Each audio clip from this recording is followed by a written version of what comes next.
Welcome to your Optimal Personal Economy podcast with Justin Bennett.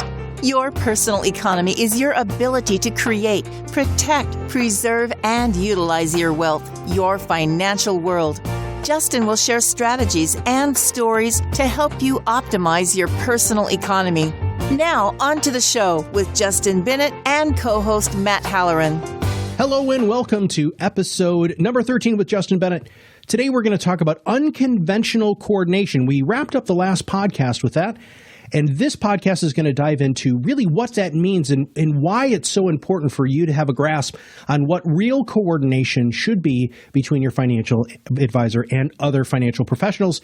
All right, Justin, let's just jump right in. Let's start defining unconventional coordination, what that means to you and how you deploy it in your practice. Hey, Matt, whether it be associated with the coordination of other professionals and what we do with the client, or it just be some planning that we're helping the client on, I think it's probably valuable for our listeners to give some examples that may apply to them or people that they know, because sometimes we talk, and as valuable as this content is, people oftentimes give me feedback that they want to hear some examples. So, one of the things that just occurred was a meeting this week with a client, and they have two children, and we've been working together for a number of years. And one of the things which is very common for responsible parents to want to do is to help with college planning. And that's such a open conversation. It's wide open, and sometimes it gets to be so daunting that it's easy just to kind of stick your head in the sand and avoid the conversation. But these people wanted to spend some time, which I commend them, around planning for getting out in front of this whole notion of college education planning for their children. And we started to, as we do with all of our clients, talking about the exorbitant cost of college, which is, really so far from reality when you think about it. I mean, going up 7% each year, it's just like a runaway train.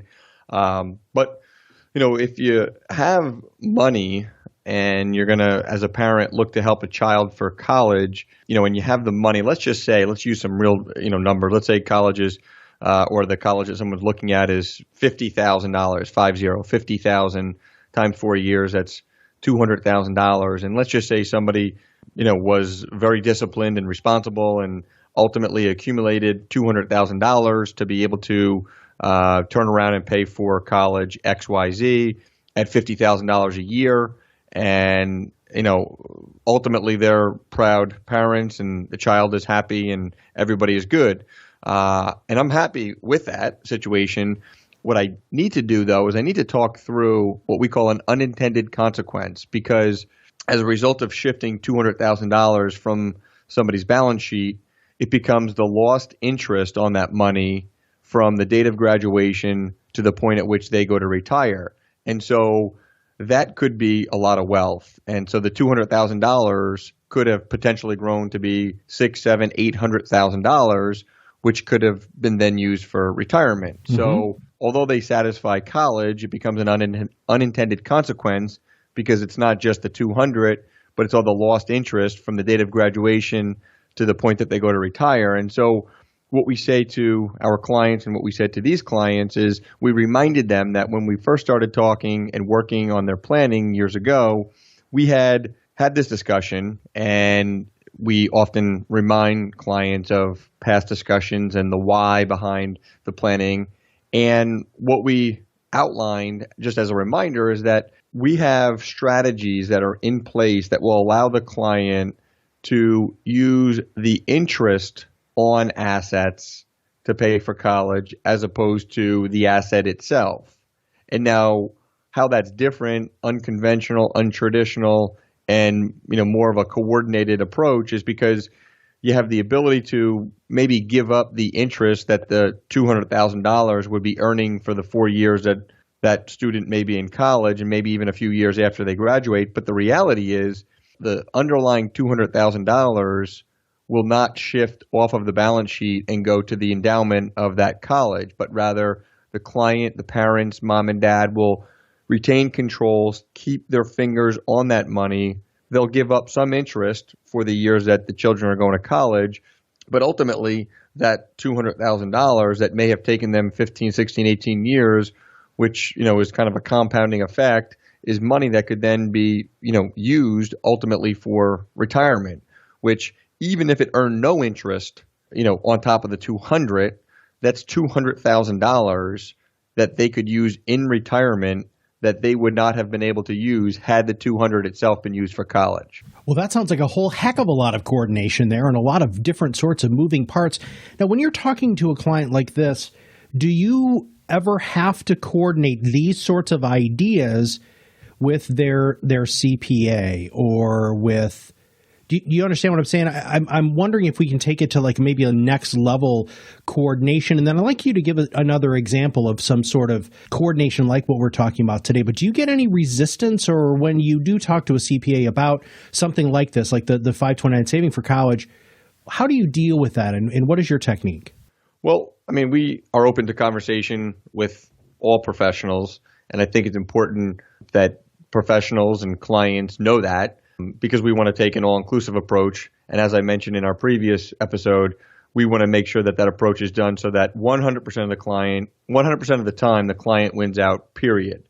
And so whether, us or an outside, professional is getting involved, the client must always remain front and center. It can't be a function of, hey, is my idea better than yours, and therefore maybe I'm smarter than you, because that doesn't work. We don't play that. That doesn't work. That's unacceptable. And so it needs to be coming at this conversation from the standpoint of, here's the client situation, here's what they're looking to accomplish. How can we go about doing that in the most coordinated way?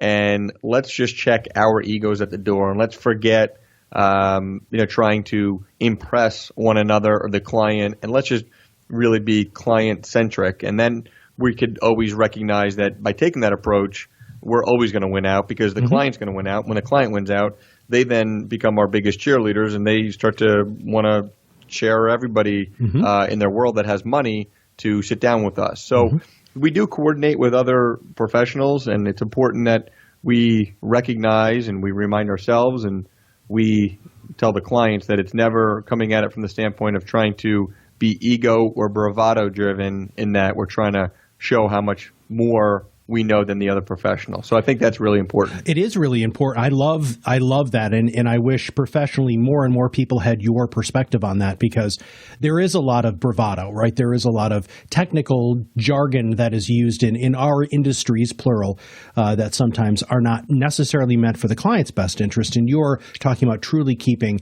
Now, you gave us the example of college savings. What other sorts of unconventional coordination do you do? So another example that I would share, and I say it's unconventional because I think that most planners won't do what I'm about to outline. And I think it's critical that we spend a little bit of time sharing this experience, because what we're about to outline matters to our clients, and therefore it matters to us. And this particular example was a client of many years who wanted to look into refinancing their primary residence. And they had been receiving, as I'm sure all do, a number of solicitation orders and ideas and promotions and programs from not only their existing lender, but also outside lenders. So I just said to the client, let's just not make this too complicated. And so he says, okay, well, what are we going to do? And I said, so it's very, very basic. And so instead of you spending call it an hour and a half on the phone with a rep somewhere in the world, and then spending all the time gathering your documents, and then 7 weeks going by, and then you learning in the 8th week that, for some reason you can't refinance or you need more documents. Let's just, allow me to literally make 2 or 3 phone calls and come up to a resolution with you on what's possible. So he said, well, how do we do that? I said, well, it's pretty simple and basic. What we need to do is we need to get a rough idea of the fair market value of your home.